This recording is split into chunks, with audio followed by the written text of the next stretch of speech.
ನಮಸ್ಕಾರ ಸ್ನೇಹಿತರೆ, ನಾನು ಶ್ರೀಗೌರಿ ಭಾರ್ಗವ ಮಾತಾಡ್ತಾ ಇದ್ದೀನಿ. ಶ್ರೀರಾಮನ ಅಲೆ, ಶ್ರೀರಾಮನ ಪರ್ವ ಎಲ್ಲ ಕಡೆಯೂ ಶುರುವಾಗಿದೆ. ಶ್ರೀರಾಮನ ಪೂಜೆಯಲ್ಲಿ ಅವನಿಗೋಸ್ಕರ ಮಾಡೋ ನೈವೇದ್ಯ ಅಂದರೆ ಪ್ರಸಾದ ಹೇಗೆ ಮಾಡಬೇಕು ಅಂತ ಶ್ರೀರಾಮ ಮಹಿಮೆಯಲ್ಲೇ ಹೇಳಿರೋ ಹಾಗೆ ಮಾಡಿ ನಿಮಗೆ ತೋರಿಸ್ತೀನಿ. ಇದಕ್ಕೆ ಬೇಕಾಗಿರೋ ಸಾಮಗ್ರಿಗಳು: 1 ಕಪ್ ಗೋಧಿ ಹಿಟ್ಟು, 1 ಕಪ್ ಬೆಲ್ಲ ಹೆರ್ಕೊಂಡಿದ್ದೀನಿ, ಆಮೇಲೆ ಗೋಡಂಬಿನ ಕುಟ್ಕೊಂಡಿದ್ದೀನಿ, ಸ್ವಲ್ಪ ತುಪ್ಪ ಅಷ್ಟೇ.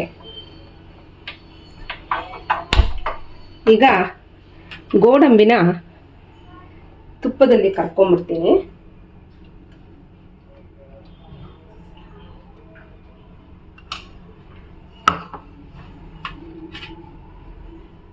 ಹೆಚ್ಚಿಗೆ ತುಪ್ಪ ಬೇಕಾಗಲ್ಲ, ಹಾಗೆ ಹೆಚ್ಚಿಗೆ ಸಮಯನೂ ಬೇಕಾಗಲ್ಲ.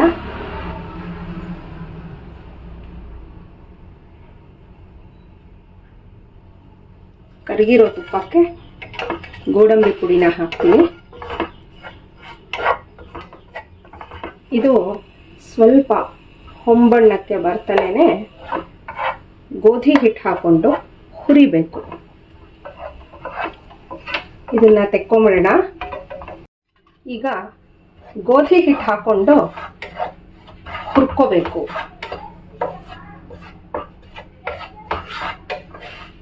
ಸಾಮಾನ್ಯವಾಗಿ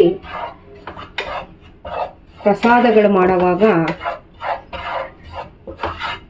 ವಾಸನೆ ತಗೋಬಾರ್ದು ಅಂತ ಹೇಳ್ತಾರೆ. ಅಕಸ್ಮಾತ್ ವಾಸನೆ ಏನಾದರೂ ತಗೊಂಡ್ರೆ ನೈವೇದ್ಯ ಮಾಡುವಾಗ ಆಘ್ರಾಣ ದೋಷ ಪರಿಹಾರಾರ್ಥಂ ಅಂತ ಹೇಳ್ಕೊಂಡು ಒಂದು ಹೆಚ್ಚಿಗೆ ನಮಸ್ಕಾರ ಮಾಡಿಬಿಡಿ ದಯವಿಟ್ಟು.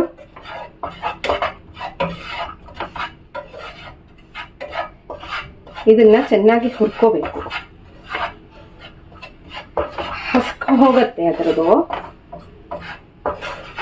ಅಲ್ಲಿವರೆಗೂ ಹುರ್ಕೊಂಡು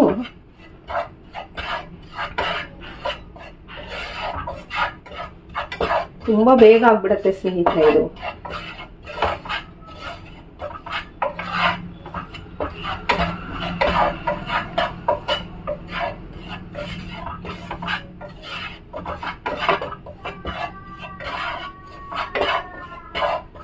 ಆಯ್ತು, ಇದು ಸ್ವಲ್ಪ ಹೊತ್ತು ಆರಬೇಕು. ಇದು ಆರದ ಮೇಲೆ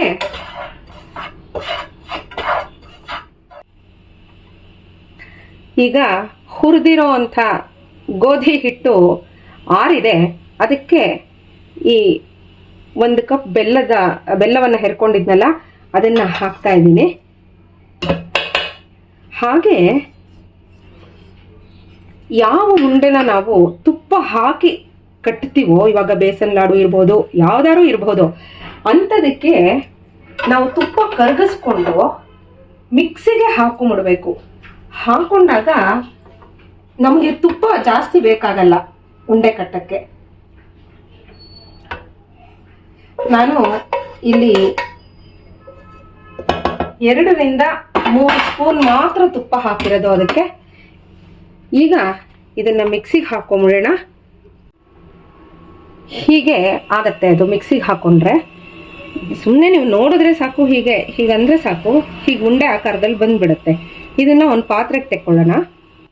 ಅದಕ್ಕೆ ಗೋಡಂಬಿ ತುಪ್ಪದಲ್ಲೇ ಕರ್ಕೊಂಡಿದ್ವಲ್ಲ, ಆ ಗೋಡಂಬಿ ಎಲ್ಲ ಹಾಕೊಂಡು ಚೆನ್ನಾಗಿ ಮಿಕ್ಸ್ ಮಾಡ್ಕೋಬೇಕು.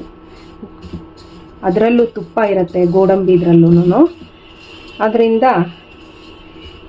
ನಾನು ಹಾಕಿರೋ ಅಷ್ಟು ಕ್ವಾಂಟಿಟಿಗೆ, ಗೋಧಿ ಹಿಟ್ಟಿನ ಕ್ವಾಂಟಿಟಿಗೆ 2 ರಿಂದ 3 ಸ್ಪೂನ್ ಸಣ್ಣ ಸ್ಪೂನಲ್ಲಿ ತುಪ್ಪ ಸಾಕು. ಇದು ಹೀಗಾಗತ್ತೆ. ಚೆನ್ನಾಗಿ ಮಿಕ್ಸ್ ಮಾಡಬೇಕು. ಮಿಕ್ಸ್ ಮಾಡಿ ಉಂಡೆ ಕಟ್ಟೋದು ಅಷ್ಟೇ. ಯಾವುದಾದ್ರೂ ಅಷ್ಟೇ, ನಾವು ಏನು ಪ್ರಸಾದಕ್ಕೆ ಅಂತ ಮಾಡ್ತಾ ಇರ್ತೀವಿ, ನಮಗೆ ಯಾವ ಸ್ತೋತ್ರ ಬರುತ್ತೋ ಅದನ್ನು ಹೇಳ್ಕೊಂಡು ಮಾಡಿದ್ರೆ ಅದರಲ್ಲಿ ಹೆಚ್ಚು ಭಾಗ ಭಗವಂತ ನಮಗೆ ಏನು ಪ್ರಸಾದಿಸ್ತಾನೋ ಅದನ್ನು ನಾವು ಕಾಣ್ಬೋದು. ಹೀಗೆ ಈ ಎಲ್ಲದರಲ್ಲೂ ಉಂಡೆ ಕಟ್ಕೊಂಡು ರಾಮನಿಗೆ ಪೂಜೆ ಮಾಡಿ ರಾಮನಿಗೆ ಇದನ್ನ ನೈವೇದ್ಯ ಮಾಡೋದು ಸ್ನೇಹಿತರೆ. ಎಲ್ಲರಿಗೂ ಶ್ರೀರಾಮ ಸುಖ ಸಂತೋಷಗಳನ್ನ ನೀಡಲಿ ಅಂತ ನಾನು ರಾಮನಲ್ಲಿ ಪ್ರಾರ್ಥಿಸ್ತೀನಿ. ನಮಸ್ಕಾರ.